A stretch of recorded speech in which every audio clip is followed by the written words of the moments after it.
Welcome to Pagan Coffee Talk. Here are your hosts, Oswin and Lord Night. So today's topic is seeing myth as myth. This might be a short one. It might be. Does anybody actually realize that in the pagan community, most of the traditional teachings and stuff that we teach, we basically tell people our myths are just myths. We don't actually believe them to be history like certain religions do. Right. I have no idea. I mean, it's, how can you not understand that they are just myth? Well, see, now we're going to explain why we think in this way, all right? And the reason being is everybody has that Uncle Fred or that Uncle Ted. Right. All right? Every Christmas, every family gathering, that fish gets bigger and bigger. Right. To the point he caught a whale. Right. You know, it started out as a little sturgeon and moved all the way up to a whale. All right. We understand, okay, that back in the day when people didn't have entertainment, we only had bards and our little storytellers and stuff. Most of these storytellers and stuff only knew certain stories. Right. They didn't know. They might have had a repertoire, but it was still limited. So they had to keep on making these stories more and more fanciful, more interesting. I mean, how many times can you tell the story of something like the Three Little Pigs? Well, and the idea was to keep the legend a legend. Well, the idea was to use the story to teach a lesson.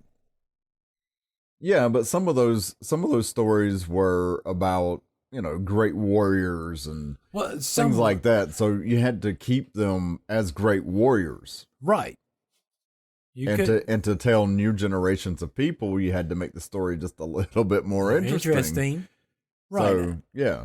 Yeah, but most of these stories are teaching us something. Given slight examples. Little Red Riding Hood. Don't talk to strangers. Right. Three Little Pigs. Build your house out of good material. Don't cheap out. I mean, it's what you're going to be living in. Right. The Three Bears. Don't break into people's homes. I mean, these are the things that myths teach us.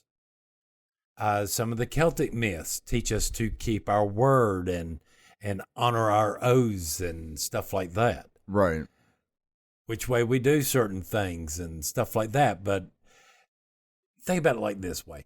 There might have been back in the day a guy named Hercules, and he might have been the strongest person in his village. But after years and years of telling that story, he keeps on getting stronger and stronger and stronger to where he finally becomes the god of a son, the son of a god. Right. Why not believe this about your myths? I mean, that we know this happens in a lot of oral traditions and stuff like that.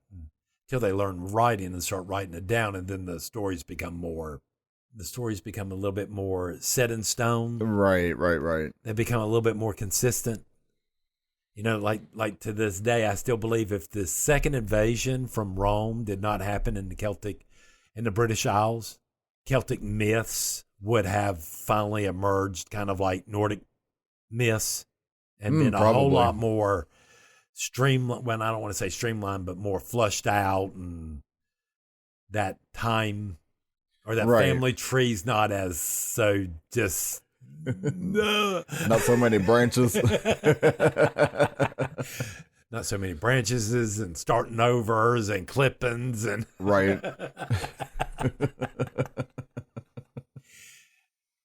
What do you think? Well, I mean, I grew up in the Christian church, and I don't know, a lot of people honestly believe that those are true stories. Yeah. And I was always under the impression that they were more like Celtic or Greek myth or Nordic myth, where it's based in some truth. Right. But the stories were there for a different reason. True. I mean, it's kind of like the whole world flood. Yes. All right. A scientist has theorized, from my understanding, was if a meteorite happened to hit into the ocean, that it could possibly cause what would seem like a flood to everybody. Right, because if you look, most cultures around the world have a flood story. Right. But then on the other hand, I mean, and not trying to pick on Christians, but then you have the whole Noah's Ark, which takes a lot of expending belief that this guy can do this, but it's also stated in there that he wouldn't have been able to do it if God had not intervened in that story. Now, again, here's where most of us pagans have a problem with this is that we don't believe in the supernatural, that nothing, not even the gods themselves, are beyond the laws of nature. Right. That they have to operate. It's the same concept in The Matrix, where he's sitting there explaining to him that these guardians or whatever they were, the programs that were after them, they're forced to do things based on the laws of that world. Right. And they can't step out of those. Right. Even though they were moving that fast and stuff, they were just manipulating the actual laws and stuff. They weren't breaking them. Right. Because they couldn't do that. Hence the reason why Neo was so special, because he could hack the code. He could change reality. Right. In the Matrix. Does that make sense? What I'm saying there and how this relates to what in the world we're talking about? I guess it does. I mean, I don't understand why you keep asking me if it makes sense, because we have these conversations all the time. I mean, it makes sense to you. Yes. I know. I mean, ultimately when it comes down to it, and I mean, there's really not too much else to say about this, but when it comes down to it, if somebody is believing myth as reality, I think there's something missing there. Right. We can't take myth and treat it as reality. We just have to realize that there is some reality mixed in there. Just because historical places and people are mentioned in myths does not make the myth more historic. Right. It's like historic fiction. Right. When you read a historical fiction novel, you can't treat this as a real story. Well, places and people might be real, but what they're doing is not based in reality at all. Might not. Or certain things or aspects might not be based in reality. Right. This is the same thing with myth. Right. You know, and I'll even go as far as to say, you know, this does not exclude alien interventions and stuff like that. And people with beyond, I mean, I'm sorry, beyond technologies. I can understand I understand the concept of certain technology could look indistinguishable from magic at a certain point. Yes. Compared to, you know, I'm sure if I went back and saw a Cro-Magnon man and was able to, you know, be just my worthless little body, be able to go over there and start a fire in 5 seconds flat, you know, from a lighter, he would think I was doing magic. Absolutely. You know, and it's just a bick, all right? Right. So, I mean. So I can't ignore that either. You have to, when I sit there and say we got to look at things at a lot of different angles, I mean a lot of different angles. Right. Even some, I really don't want to go there today. Do we have to? Do we have to? Do we have to get ET involved? I mean, just saying. I think that's all I got to say about that. All right, so let's talk about something else. Bad luck. And people, you know, doing all these protection spells and this and that. But when you look at it, is it really bad luck? Is it? The majority of the times I see people do this. And just the whole, well, let's start with like just the clumsy stuff first. Right. People just being clumsy. The majority of the times, this is just people not paying attention. That's what I'm trying to get at here with this is, you know, is it really bad luck or are we just, is it something as simple as paying attention? or not paying attention. You know, well, I mean, that's my question. I think in the majority of the times it's just us not paying attention. That we're too busy, distracted, thinking about other stuff, got our face in our phones. Right. There's that video where that woman's on her phone and she walks straight into a fountain. Right. All right. Is this bad luck? No, this was her not paying attention to what in the world she was doing. You know, that's the same thing that gets people into car wrecks and stuff like this. People aren't paying attention to what in the world they're doing. Right. That ain't bad luck. That's your fault. I mean, don't get me wrong. I'm just as guilty. You know? Well, yeah. I mean, we all are. And then make it even worse. It's worse out here where we live because there's not a lot of traffic.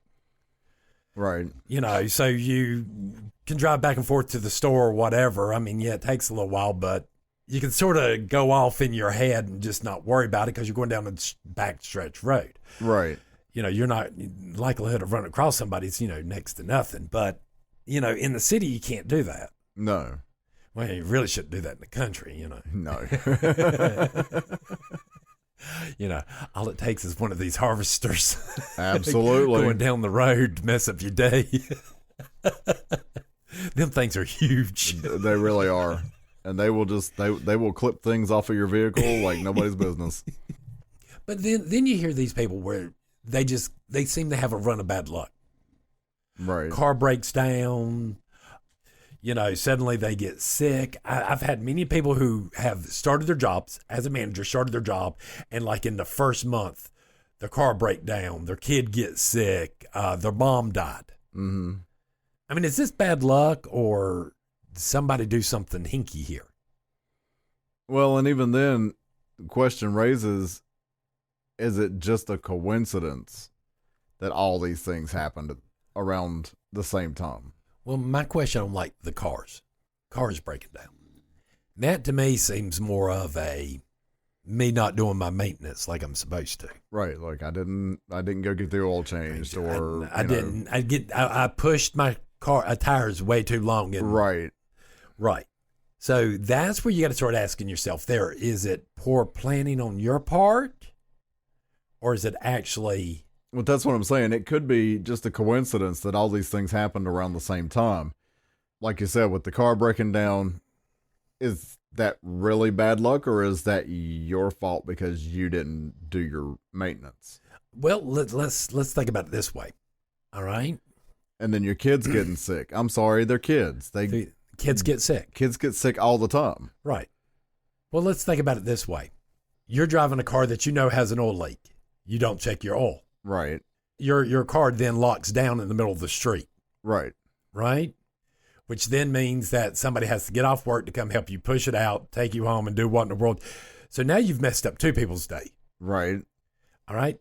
Again. Or you have to call a wrecker and spend more money. Than you need to.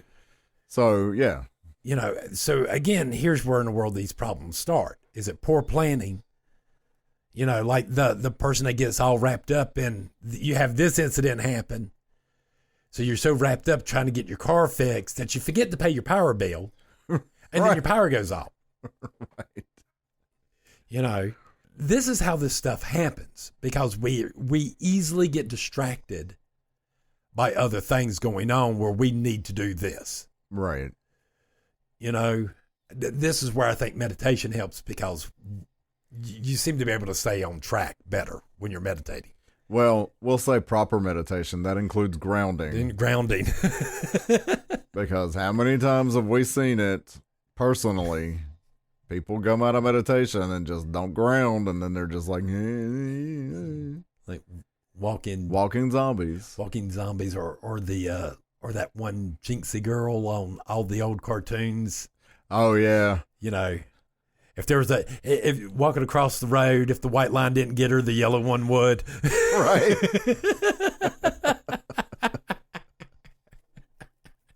Oh, good Lord. And again, even this is just an awareness. Right. You know, so we have to be more aware of our surroundings when we're in them. You know, you'd be surprised at how well you're able to sense people behind you and around you when you pay attention doing your meditations and to where in the world you can sharpen certain senses up a little to help you out. Right. You know, and there's an exercise that I kind of like as well about, you know, paying attention to your surroundings. Yeah. First of all, you go to the place somewhere you had never been before at night. Right. Then when you're there, you write down everything you can think of while you're there. What you see, what you smell, the whole 9 yards, the way it looked, the whole 9 yards. Then you go back during the day and see how in the world your perception at night compares to what actually you can see in the day. Yes. I love that exercise. Why do you like it? What is it about it that you like?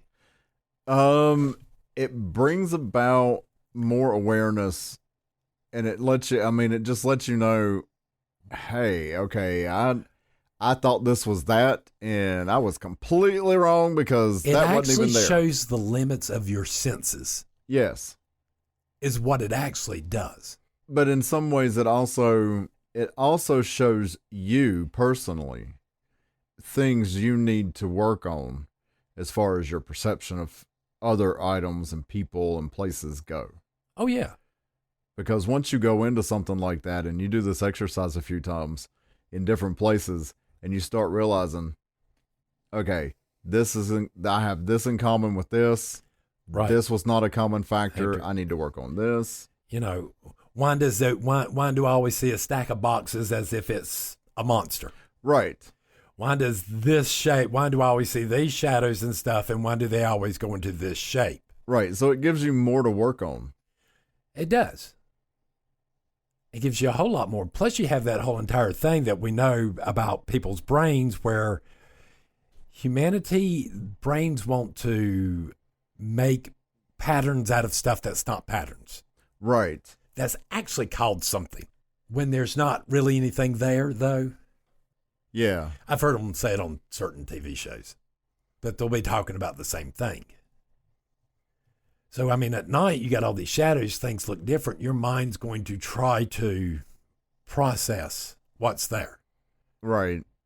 And it's going to do it in a way that it knows how to do. Right. And since your sight is limited, you have to rely on your imagination. I think our brains do the same thing in this scenario as if we were out on the astral plane. I believe so. Where it starts to place stuff in there and perceives things in the way it understands it versus what's actually there, especially when you're going there at night. Right. And you can actually see where in the world you're fooling yourself and thinking that there's stuff there when there's not. Right. You know, and I'm not sure what causes that, but I think it's that pattern recognition. I think it is. And if you're aware of it, you realize what you're doing and you can sometimes correct it at night. Are there any other things that we can do to kind of help out with our quote unquote bad luck besides protection spells? I'm talking realistic things like, you know, dealing with your view of perception. Well, what I'm thinking is it seems like you would want to play more. It seems like playing those games where it was to find the object. Oh, yeah, like the hidden object. Would help on you looking at details. Okay. Being able to look at a big picture and be able to go, okay, now I've seen the big picture. Now let me break it down into smaller segments. So it seems like games, and notice I said games, like this seem to help. Okay. You know, maybe even doing the memory match games. You know, I know there's a bunch of brain games out there that are designed to help you increase your perception so you can be more aware of your surroundings. You know, I think there's even times where you might even try to, I would even say blindfold yourself at home to where you can't see and try to move around using your other senses. Might be wise to have somebody else there while you're doing it. But I mean, since I was in special ed, I was around a lot of people with special needs. Right. I've seen these blind people, and I have yet to figure out how in the world they move it around in a room. You know, I have no idea, but they do it so well. They do it. That's like, I've seen deaf people talk across a room at each other in sign language at 90 miles an hour. Right. And I'm like, I can't interpret those signs that fast. Mm-mm. And I know sign language. I mean, I don't use it on a daily basis like some of them do, but right. I think limiting certain senses help. I mean, this is where we have the whole entire, the float tanks. Oh, yeah, the sensory deprivation tanks and stuff like that. It's been talked about that witches have always done sensory deprivation in an attempt to increase their senses. Right. I know people, that seems odd that you limit it to increase it. Well, what you're doing is you're not cutting off all your senses necessarily. Well, I know what some do is they'll limit one sense, like blindfold. Think of it so that they can increase their hearing. But here's what it's doing. Think of it like getting your hair cut. Right. If your hair's for guys, okay, your hair gets too long, you can feel it on the back of your neck. But as soon as you get it cut, you forget what that feels like. Mm-hmm. And the feeling's new. Right. Do you see what I'm trying to think of? Yeah. Where we, while the hair or something's there, it feels this way, but we can change it to make it feel a different way. And the senses are heightened. Right. Because it hasn't had that sensation in a while. I think this is what the sensory deprivation does. Mm. It turns it off, and then when you start to use it all at once, it's sort of like... right. Standing at, front row Motley Crue. Right. It doesn't just get up and sing. It slaps you in the face and beats you and calls you Betty. Oh, Lord. Why? Because it can. Because it can, yes. But I think this is what this is about. I mean, try the sensory deprivation stuff if you can, but, be careful. Well, again, I think there's different ways to do it. You can do total sensory deprivation, like in the float tanks. Right. You can isolate all but one. Right. You can isolate all but two. There's various ways that you can do it. So, like you could blindfold yourself and get some noise canceling headphones and just rely on touch and smell. Right. Not trying to move around or anything. Be safe about it. Well, I mean, try to identify items. Have somebody hand you items. And try to identify. And just identify it strictly by taste or smell. Yeah. You cut off the other senses to try to put more concentration into one. Exactly. And doing it this way in privacy, eventually you get to the point where you sort of learn how to do this automatically without the blindfolds and stuff. Right. How to alter or place a little bit more brain power behind hearing something or tasting something versus anything else. Right. Because my understanding, and I got to remember where I saw this, but it was something to the effect of people's taste buds are good enough to taste like a little grain of sand in a pool full of water. Okay. That you see what I'm saying? Yeah. That our senses are a whole lot more sensitive than we give them credit for. We're just gotten so used to them, we ignore them. Right. Well, and like as far as your sense of taste, because of my blood pressure, we eliminated a lot of salt, a lot of sodium from our diet. Yeah. And now you go to eat something, you can taste the sodium in it. Oh God, yes. It's the same thing. You've cut it off, and then all of a sudden you're using it, and it's like, whoo. Whoa. Tastes like the Sahara in here. Right. It's like, oh, this tastes like salt water. Now I know what the Dead Sea tastes like. Thank you. Just what I wanted. But no, I mean, how little we ignore our senses in certain things. Oh, absolutely. One of the ways you can actually even prove this about how fast we do this is if you live in a noisy area, try visiting way out in the country for a while. Mm-hmm. The silence will drive you insane. Right. You know, how many times, I mean, I know people that can't go to sleep without white noise playing in the background. Right. But yet you ignore it. We don't pay attention to that fan running in the background. You don't pay attention to that, but you hear it all the time. Right. So if we can cut information off that fast, you know, how long does it take to add it back up? I mean, that's like we got one of those 7-day clocks. Mm-hmm. And I'm here all day, and that thing chimes every quarter hour. And there are times I don't remember hearing it at all for hours on end. Right, yeah, I mean... Because you get busy cooking dinner or doing this or doing that or watching this show. Right, and again, you hear it all the time, so you block it out. You block it, you tune it out. So if we can tune it out, we should be able to tune it in. Should be.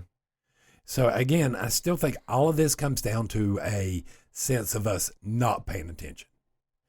And I think that might also come from our sense of security. How so? What's the chances of going out and being mugged? You know what I'm saying? What's your chances of going out and literally being held up by highwaymen? When was the last time the cavalry came running over the hill and took out your house? True. Do you see what I'm saying? Yeah. You know, yes, I know crime and stuff happens and blah, blah, blah, but on people's daily activities, this is not something we completely worry about. Right. Does that make sense? Yeah, no, that makes perfect sense. You know, a car is a very dangerous thing. When you think about it, it's doing billions of explosions per second. I mean, seriously. And it's going down the road, and we never think about this. Mm-mm. We never think about how dangerous this is. We just do it. Right. And in doing this, we also get into this sense of relax, we're safe, and we don't pay attention. Right. Because we feel like we don't have to. I mean, don't get me wrong, I don't think people should go around being paranoid all the time either, but I mean, there should be a sense of alertness. Well, and then too, I think some of that comes from a sense of familiarity, where it's like, you know, we drive these roads all the time. Right. You drive, and everybody does it. They drive specific roads almost on a daily basis. Oh, yeah. And so you get so familiar with them. How many times have you left home and arrived at work and don't remember getting there? Not very often, but I have had it happen. First time it happened, I was actually in high school. Yeah. I was on my way to the school for an event, and yeah. All right, how many times have you done that? I can tell you I can't tell you how many times I've done this. Be driving somewhere and be listening to the music or whatever off into my la la land, and suddenly be like, "Oh crap, did I pass? Where am I?" And it'd take you a while, and you're still having to drive down the road trying to figure out where in the world you are. Right. Because you've gotten, quote unquote, lost in time. Well, because you've altered your consciousness. Right. Unaware that you've done this. Well, that's why I said, quote unquote, lost in time. You've altered that conscious state. To where, you know, things don't perceive like they're supposed to. And again, you weren't paying attention. So everything seems to be coming back to that. I know. Funny how that is, huh? Like we're the cause of our own problems. What? And it might not be Mercury and retrograde doing all this. Might not. It might just be a convenient excuse. Oh, that's heresy. Don't say that. I'll say it again. It's a convenient excuse. And I think that's all I have about on this to say. All right. Thanks for listening. Join us next week for another episode. Pagan Coffee Talk is brought to you by Life Temple and Seminary. Please visit us at lifetempleseminary.org for more information, as well as links to our social media: Facebook, Discord, Twitter, YouTube, and Reddit. We travel down this trodden path, a maze of stone and mire. Just hold my hand as we pass by a sea of blazing pyres. And so it is the end of our days, so walk with me till morning breaks. And so it is the end of our days, so walk with me till morning.